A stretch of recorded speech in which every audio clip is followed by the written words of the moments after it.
સુરતના પૂણામાં ડ્રગ્સની લેબ ઝડપાઈ હતી। આ મામલે લેબના માલિક ઈશા અણઘડની સુરત એસઓજી પોલીસે સઘન પૂછપરછ કરી છે।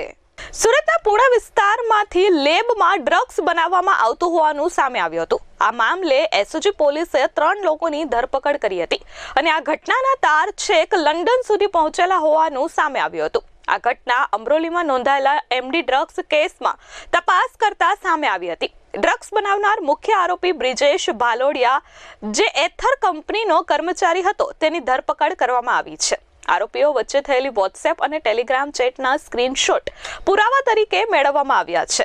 જીલ ઠુમ્મર અને અન્ય આરોપીઓ વચ્ચે થયેલા લાખો રૂપિયાના ગૂગલ પે વ્યવહારોની વિગતો મળી આવી છે।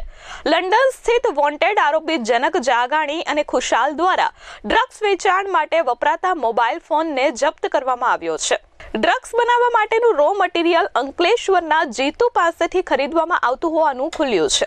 આ કેસમાં લેબોરેટરીના માલિક ઈશા અણઘડની પણ પોલીસ દ્વારા પૂછપરછ કરવામાં આવી છે। તપાસ દરમિયાન જાણવા મળ્યું કે ઈશા અણઘડ પોલીસને જાણ કર્યા વગર જ દિલ્હી જતી રહી હતી, જેના કારણે શંકા વધુ ઘેરી બની છે। ઈશાએ પોલીસ પૂછપરછમાં જણાવ્યું છે કે અમે ફક્ત ભાડા પેટે તે જગ્યા આપી હતી, પરંતુ પોલીસને પૂરી શંકા છે કે ઈશા અણઘડ આ ઘટનામાં સંડોવાયેલી છે।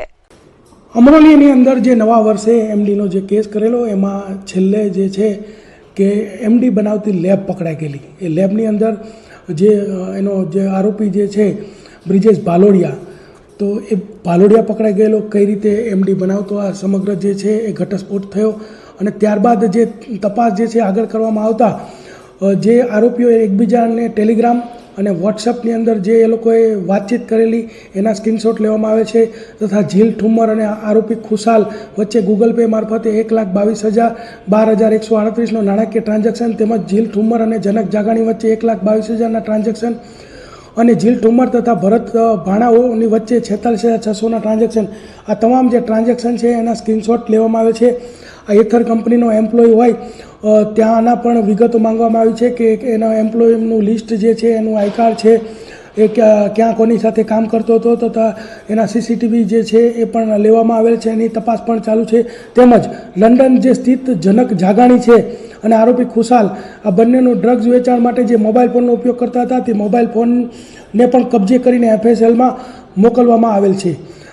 તેમજ જે જીલ ઠુમ્મરે જે ગ્રાહકોને ડ્રગ્સનું વેચાણ કરતો હતો અને તેની પૂછપરછ કરવાની જે તજવીજ છે ચાલુ છે। તેમજ બ્રિજેશ ભાલોડિયાએ આ ડ્રગ્સ બનાવવા માટેનું જે કેમિકલ જે છે ભરૂચના અંકલેશ્વર ખાતેથી જીતુભાઈ પાસેથી ખરીદેલ હોય એ બાબતની એક ટીમ જે છે એ તપાસ કરી રહી છે। આ રીતે સમગ્ર જે તપાસ છે ચાલુ છે।